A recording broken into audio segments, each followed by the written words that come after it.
Hello, everybody.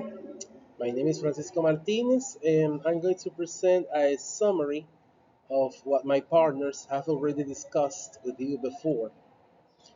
I'm sorry I can't be present today because of an important commitment, but I'll do my best for my absence to go unnoticed.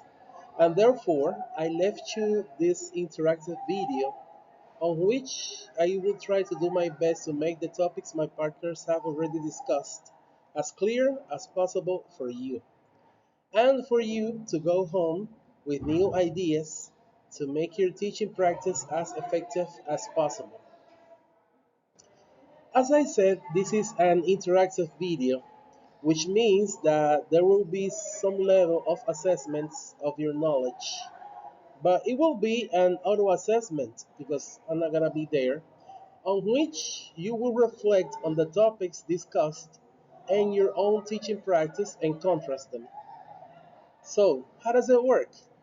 Well, you will be presented one question and three possible answers, and you'll think about the answer for each question, and I will reveal the one that is, in my opinion, the correct answer, and I'll tell you the reasons why I think it's the correct answer so that we can have an imaginary argument and hopefully you can go home with a clear perspective on how to do a good job or, if possible, a better job, which is in the end the reason why we're attending this master's class, right?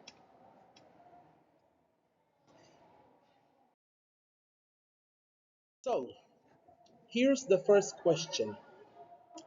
In the context of Dominican Republic, what's the best age to start learning a second language?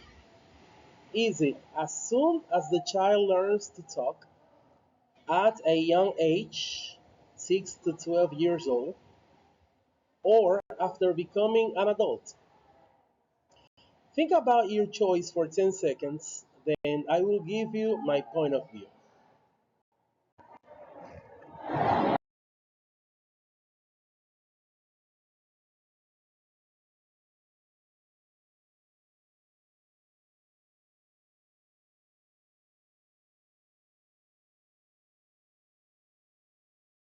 I believe that in our context, the best age to start learning a second language is at a young age, not as soon as the child learns to talk. Because if you try to teach a child two languages at the same time, it'll be very confusing for him, especially in our context, where they will only be learning that second language at home, with a total disconnection from that language in other places like school. It would be different if the child lived in an environment where the parents spoke a language different from the language spoken by everyone else, like Latino parents in the United States. In that case, it would not only be beneficial to teach the child both Spanish and English, but it would be a real problem if the child doesn't learn English because he will be immersed in an English speaking environment outside of home, and he would need to communicate with and understand everybody who isn't a family member. Teens at a young age still possess some of the mental advantages that children have and make them learn their first language so quickly and easily.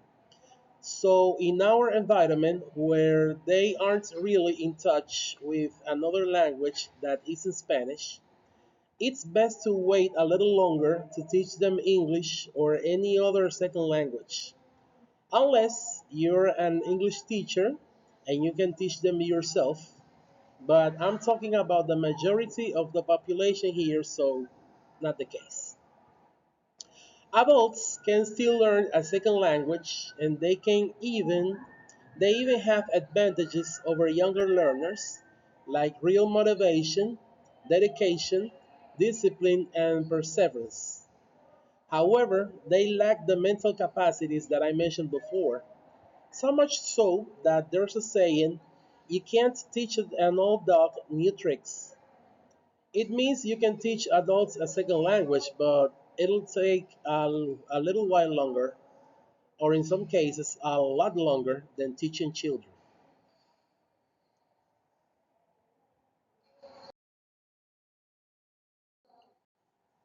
Okay, now let's move on to the second question.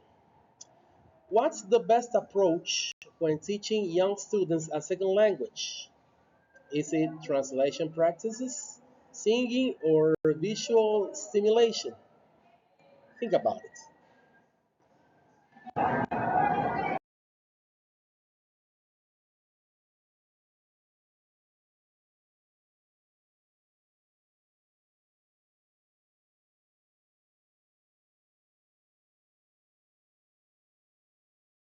Well, in my opinion, visual stimulation is much more important for young learners than translation practices, which are more suitable for adult learners.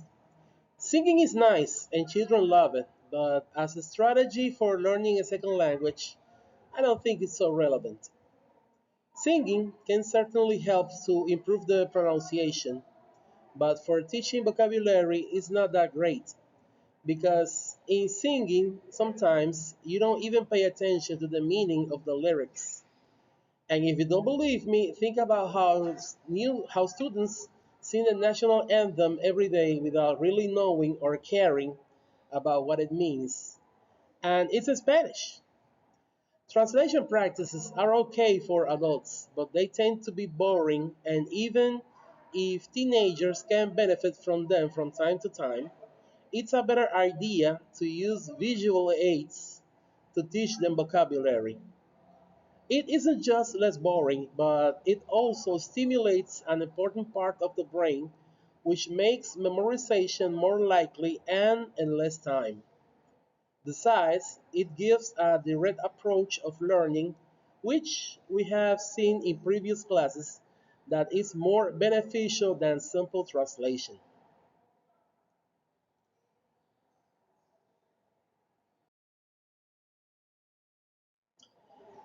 All right, third question. How is teaching adults a second language different from teaching young students? Adults have more motivation, adults can learn a second language, or adults can learn better from songs. Let's see.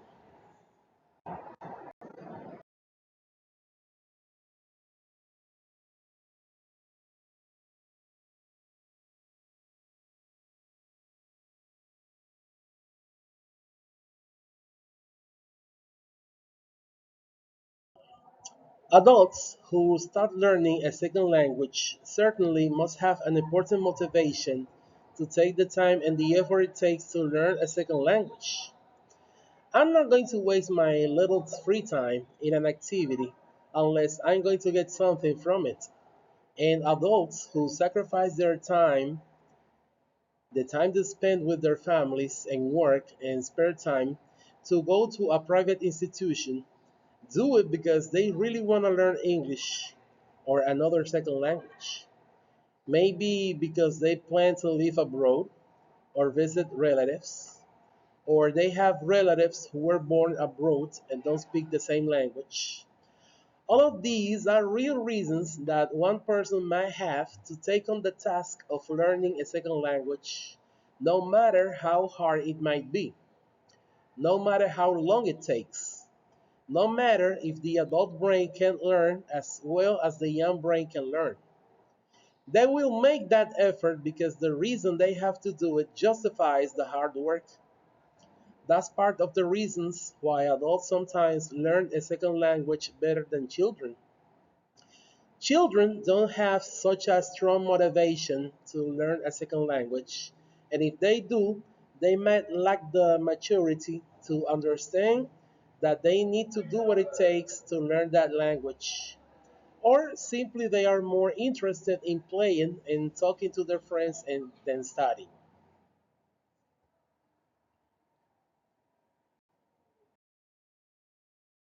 Final question. Regarding diversity, How should we treat students in second language class? All students should be treated the same. All those who don't study should be taken out of the classroom. All their advantages and disadvantages should be taken into consideration. Think about it.